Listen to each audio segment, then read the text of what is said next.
जो भाई लोग हैं, जो बिजनेसमैन होंगे, कि तुम शॉर्ट में हम ना कुछ ऐसा बिजनेस करें जो फटाफट मनी ऐसे आए और फटाफट हमारा एक बड़ा एम्पायर खड़ा हो जाए। और माताएं भी ऐसे शॉर्ट में चाहते हैं कि हमारा हर कार्य ऐसे संपन्न होता चला जाए। तो आज हम एक आपको शॉर्टकट बता रहे हैं ब्राह्मण लाइफ का। वैसे आपके अंदर नजर आ रहा है, मुझे लगता है कि शायद मुझे यहाँ ज्यादा सुनाने की जरूरत नहीं है, लेकिन फिर भी तो मेरे दिल में जो भाव आ रहे हैं मैं फिर भी आपके बीच में रख रहा हूँ। और वो सोमान है कि मैं ब्राह्मण आत्मा हूँ, मैं ब्राह्मण आत्मा हूँ। आप ऐसा शायद सोच रहे होंगे कि मैं ब्राह्मण आत्मा हूँ, ये शॉर्टकट कैसे हुआ? देखिए, जब हम याद करेंगे अपने आप को कि मैं ब्राह्मण आत्मा हूँ, तो मुझे मेरा ब्राह्मण स्वरूप भी नजर आएगा, है ना। इसके साथ साथ मुझे ब्रह्मा बाप भी याद आएंगे। आएंगे नहीं आएंगे? क्योंकि हम सभी कौन हैं? ब्रह्मा बाप के बच्चे हैं। और जब ब्राह्मण याद आया, ब्रह्मा बाप है, ब्रह्मा बाप के भ्रकुटी में कौन याद आएंगे? शिवा माई याद आएगी। इसके अलावा फिर ब्राह्मण करते क्या है? ब्राह्मण बाबा कहते हैं कथा करते हैं, ज्ञान सुनाते हैं। तो हमें बाबा की मुरली ज्ञान भी याद आएगा नहीं आएगा? बताइए, आएगा ना। किससे याद आएगा? जब मैं याद रहेगा मैं कौन हूँ? ब्राह्मण आत्मा हूँ। उसके बाद जब आप अपने कारोबार में जाते हैं, या आप अपने घर जाएंगे, या बाजार जाते हैं, अपनी ड्यूटी पे जाएंगे, तब भी अगर आपको समृद्धि में कि मैं ब्राह्मण आता हूँ, फिर आपका देखना कितना पवित्र हो जाएगा। आप किसी को भी देखेंगे तो क्या देखेंगे? आत्मिक स्वरूप से देखेंगे। आपके नैनों से भी उनको ब्लेसिंग जाएगी, दुआएं जाएगी।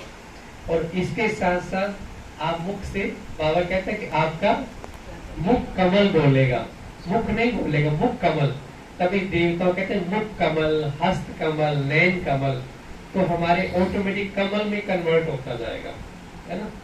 और इसके साथ साथ हमारा, अगर हमें याद है कि मैं कौन हूँ, तो मेरा सुनना भी कितना श्रेष्ठ होगा, है ना, क्योंकि जो अंदर जाएगा वो काम करेगा। और इसके साथ साथ जो सबसे जो बड़ी चीज है, मेरा सोचना भी बहुत श्रेष्ठ होगा। इसलिए बाबा का मुझे एक बहुत विशेष महावाक्य जो मैं अक्सर सुनाया करता हूँ, आपके बीच में भी सुना रहा हूँ। बाबा कहते हैं कि बच्चे, जिस दृष्टि से, जिस ऊंची दृष्टि से मैं आप ब्राह्मण बच्चों को देखता हूँ, ब्राह्मण आत्माओं को देखता हूँ, अगर आप भी स्वयं उसी ऊंची महान दृष्टि से स्वयं को भी देखेंगे, अपने आप को भी आप खुद देखेंगे, तो उसी ऊंची महान दृष्टि से आपको पूरा संसार देखेगा। तो इसलिए आज से आपको अपने प्रति बाबा के समान, बाबा तो हमें देखते ही हैं, उसी समान हमें अपने प्रति भी ऊंची दृष्टि बनानी है। थोड़ा सा पब्लिक भाई बहनों को भी दिखाइए जरा साथ में। तो हमें वही ऊंची दृष्टि अपने प्रति भी बनानी है, क्योंकि कहा जाता है जैसा आप सोचते हैं वैसा आप बनते हैं। तो लास्ट में मैं एक बात कह करके अपनी वाणी को विराम दूंगा और फिर हम हमारे आदरणीय भाई साहब से सुनेंगे। और वो लास्ट लाइन ये है, जैसे मैंने शुरू में कहा आपको कि बाबा का घर बहुत अच्छा और बड़ा बनेगा, उसके लिए आज से आप अपने आप को निमित्त समझ के चलना कि मैं बाबा का बच्चा, निमित्त बच्चा हूँ।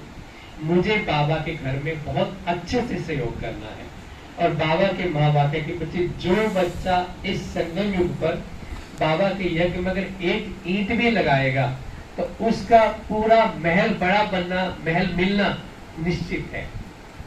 तो आज से आप सभी अपने दिल ही दिल में बाबा को प्रॉमिस करेंगे कि बाबा, हम आज से ही बड़ा सेंटर बनाने की तैयारी में लगे जाएंगे कि हमें क्या करना है। तैयारी मतलब प्लानिंग। तो आप अपना अपने हिसाब से देखना हमें क्या करना है।